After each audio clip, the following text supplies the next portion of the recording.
ভারতে সফর করছেন আমেরিকার গোয়েন্দা প্রধান তুলসী গ্যাবার্ড। সেই সফর খুবই গুরুত্বপূর্ণ, এর আগেই উল্লেখ করেছিলাম, এবং সেই সফর থেকে বাংলাদেশ সম্পর্কে নানা রকমের তথ্য স্পষ্ট হওয়া যাবে সে কথাও বলেছিলাম। একদিনের মধ্যেই সেই ব্যাপারটা স্পষ্ট হয়ে উঠল। ভারতের নিরাপত্তা উপদেষ্টা অজিত দোভাল তুলসী গ্যাবার্ডের সঙ্গে কথা বলেছেন বাংলাদেশ নিয়ে, স্পেশালি বাংলাদেশ নিয়ে, এবং বাংলাদেশ জঙ্গি রাষ্ট্রের পথে মার্কিন গোয়েন্দা প্রধানকে এমনটা স্পষ্টভাবে জানিয়েছেন অজিত দোভাল। তারই প্রেক্ষাপটে তুলসী গ্যাবার্ড ভারতীয় একটি পত্রিকায় গণমাধ্যমে সাক্ষাৎকার দিয়েছেন। সেই সাক্ষাৎকারে তুলসী গ্যাবার্ড রীতিমতো বোমা ফাটিয়েছেন বাংলাদেশ প্রসঙ্গে। এই প্রথম যুক্তরাষ্ট্রের বাংলাদেশকে নিয়ে যে অবস্থান, সেই অবস্থানটা পরিষ্কার করে দিয়েছেন তুলসী গ্যাবার্ড, যেটা বাংলাদেশের জন্য বড় শঙ্কার ব্যাপার এবং বাংলাদেশের বর্তমান উপদেষ্টা সরকারের জন্য বড় আতঙ্কের ব্যাপার হতে পারে। সেই আলোচনাই করবে এই ভিডিওতে। থাকবেন পলিটিক্স টিভির নিয়মিত আয়োজনে।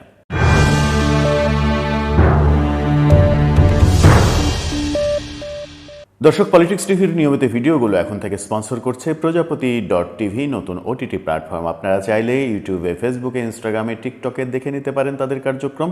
ওটিটি খুব শীঘ্রই আসছে, আমাদের ডিসক্রিপশন বক্সেও লিঙ্ক দেওয়া থাকবে, সেখান থেকেও দেখতে পারেন।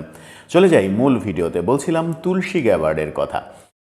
আমেরিকার নিরাপত্তা উপদেষ্টা তিনি ভারত সফর করছেন এবং সেখানে অজিত দোভালের সঙ্গে বাংলাদেশ নিয়ে তার পরিষ্কার কথা হয়েছে।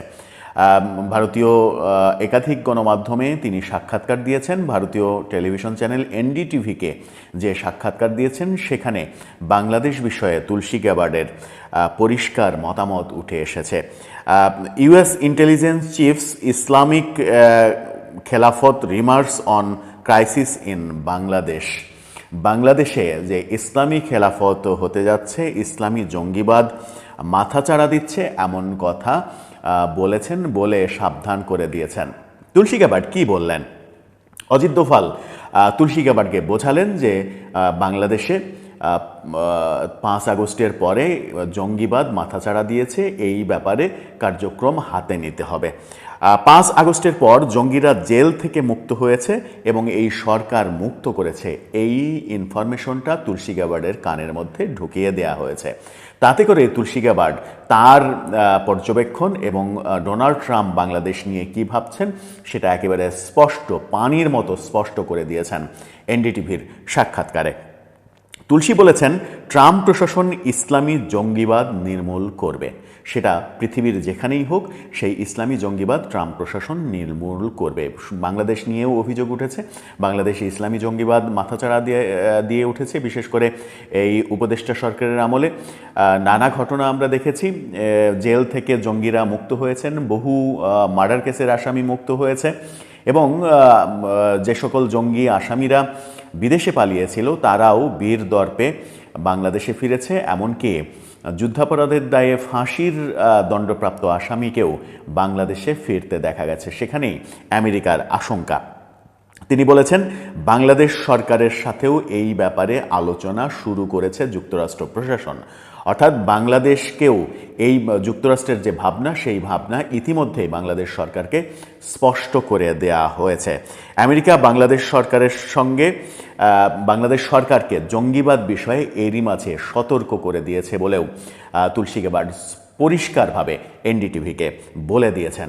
তার মানে আমরা কিছুই জানতে পারিনি, আমেরিকা তলে তলে এই সরকারকে জঙ্গিবাদের উত্থান বিষয়ে সতর্ক করেছে। যদি তারা সতর্ক না হয় তাহলে আমেরিকা তার পদক্ষেপ নেবে। বাংলাদেশে ইসলামী খেলাফতের চেষ্টা হচ্ছে বলে তুলসী গ্যাবার্ড একেবারে স্পষ্ট মন্তব্য করেছেন। এরকম আশঙ্কা আমরা অনেক আগে থেকেই করছিলাম। আমরা 32 নম্বরে যখন মব হতে দেখি, তখন সেখানে আইএসের পতাকা উঠতে দেখা গেছে। নিষিদ্ধ সংগঠন হিজবুত তাহরিরের মিছিলে আইএসের পতাকা দেখা গেছে। বিভিন্ন জায়গায় আইএসের পতাকা উঠেছে। বাংলাদেশে হিজবুত তাহরির সহ অনেকেই ইসলামী খেলাফত প্রতিষ্ঠার চেষ্টা করছে, যেটা বিশ্বব্যাপী ইসলামী জঙ্গিবাদের অন্যতম একটা রূপরেখা, এমনটাও তুলসী গ্যাবার্ড বলার চেষ্টা করেছেন। বলেছেন, বাংলাদেশ নিয়ে উদ্বিগ্ন এই মুহূর্তে আমেরিকা। আমেরিকা বাংলাদেশকে নিয়ে উদ্বিগ্ন, সেই কথাও এনডিটিভিকে তুলসী গ্যাবার্ড স্পষ্ট করেছেন। বলেছেন, সংখ্যালঘু নির্যাতন এবং জঙ্গিবাদ বাংলাদেশে উদ্বেগের বিষয়। ট্রাম্প ইসলামী মৌলবাদের উত্থান বন্ধে একেবারে বদ্ধপরিকর, এই হুঙ্কারও তিনি দিয়েছেন যে পৃথিবীর যেখানেই হোক, সেটা শুধু বাংলাদেশেই নয়, পৃথিবীর যেখানেই হোক, ইসলামী জঙ্গিবাদ যদি মাথাচাড়া দেয় তাহলে সেটা বন্ধে বদ্ধপরিকর ডোনাল্ড ট্রাম্প। মোদি এবং যুক্তরাষ্ট্র, মজার যে তথ্য, সব থেকে গুরুত্বপূর্ণ যে তথ্য, যে আলোচনাটা অনেক দিন থেকেই হচ্ছিল যে নরেন্দ্র মোদি ডোনাল্ড ট্রাম্পকে কনভিন্স করতে পারবেন কিনা। এর আগে আমরা দেখেছি নরেন্দ্র মোদির আমেরিকা সফরে তুলসী গ্যাবার্ডের সঙ্গে তিনি মিটিং করেছেন এবং ডোনাল্ড ট্রাম্পের সঙ্গে মিটিংয়ে সরাসরি সাংবাদিকদের যে প্রশ্ন, সেখানে ডোনাল্ড ট্রাম্প বাংলাদেশের দায়িত্ব তার বন্ধু নরেন্দ্র মোদির হাতে ছেড়ে দিয়েছেন। সেই কথাও তুলসী গ্যাবার্ড স্পষ্ট করে দিয়েছেন যে নরেন্দ্র মোদি এবং যুক্তরাষ্ট্র একজোট হবার ব্যাপারে একমত হয়েছে। অর্থাৎ এই যে বাংলাদেশ বিষয়ে, বাংলাদেশে জঙ্গিবাদের উত্থান, বাংলাদেশ সরকারের নির্লিপ্ততা, এই ব্যাপারে যুক্তরাষ্ট্র এবং নরেন্দ্র মোদি একজোট হয়েছেন। একজোট হয়ে তাদের পরবর্তী পদক্ষেপ কি হতে পারে, এটা খুব সহজেই অনুমেয়। অনেক দিন থেকেই যে আলোচনাটা চলছিল যে ভারত আওয়ামী লীগের পক্ষে, শেখ হাসিনার পক্ষে এক ধরনের দুতিয়ালি করছে, লবিং করছে আমেরিকার সঙ্গে। শেষ পর্যন্ত কি সেই লবিংটা একেবারে সফল হতে চলল কি না, সেটা একটা বড় প্রশ্ন। যদি সেটা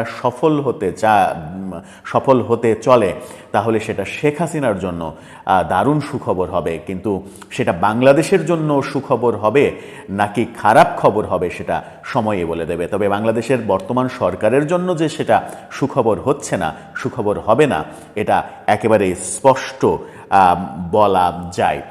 এই যখন অবস্থা, তুলসী গ্যাবার্ড যখন এনডিটিভিকে, ভারতীয় অনেক গণমাধ্যমেই তার সাক্ষাৎকার বেরিয়েছে, এনডিটিভিতে একেবারে ভিজুয়াল সাক্ষাৎকার, তিনি ভিডিও সাক্ষাৎকারের কথা বলেছেন।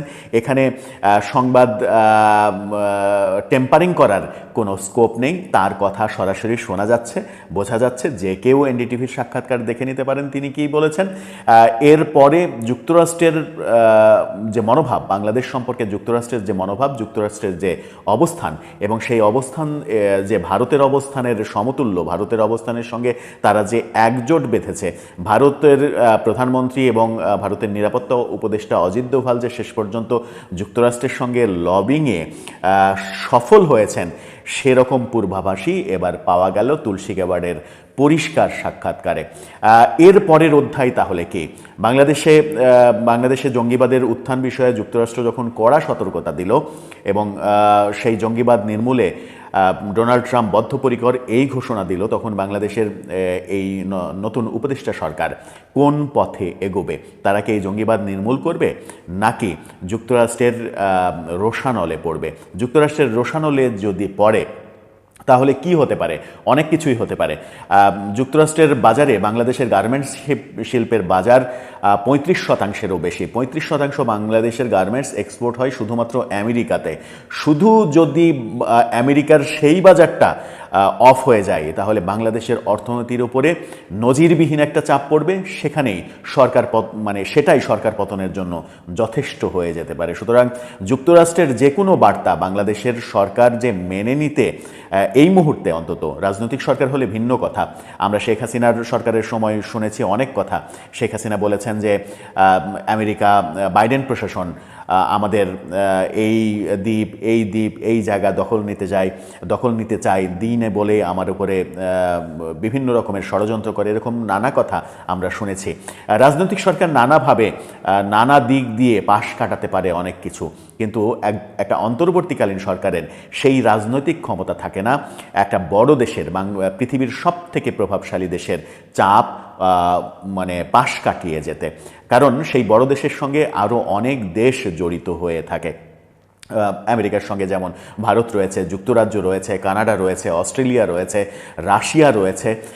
এই যদি হয়, আমার মনে হয় যে চীন বাদ দিয়ে বিশ্বের প্রায় সব শক্তিই আমেরিকার সঙ্গে একমত হবে আমেরিকা যে কোনো সিদ্ধান্ত বাংলাদেশের ব্যাপারে নিলে। সেটা কাটিয়ে ওঠা, সেটা কুলিয়ে ওঠা বাংলাদেশের এই নতুন অন্তর্বর্তীকালীন সরকারের জন্য কঠিন হয়ে পড়বে। সুতরাং এই মুহূর্তেই সরকার যদি জঙ্গিবাদের যে অভিযোগ উঠেছে সেটার ব্যাপারে সচেতন না হয়, সেটা নির্মূলে সচেষ্ট না হয়, তাদের বিরুদ্ধে যে সকল অপবাদ রয়েছে সেগুলো থেকে তারা যদি সতর্ক না হয়, সেগুলো থেকে তারা যদি বেরিয়ে না আসতে পারে, তাহলে তাদের পক্ষে কন্টিনিউ করাটা কঠিন হয়ে পড়বে। দর্শক, আপনার কি মনে হয়? আপনার মতামত জানিয়ে লিখতে পারেন আমাদের কমেন্ট বক্সে।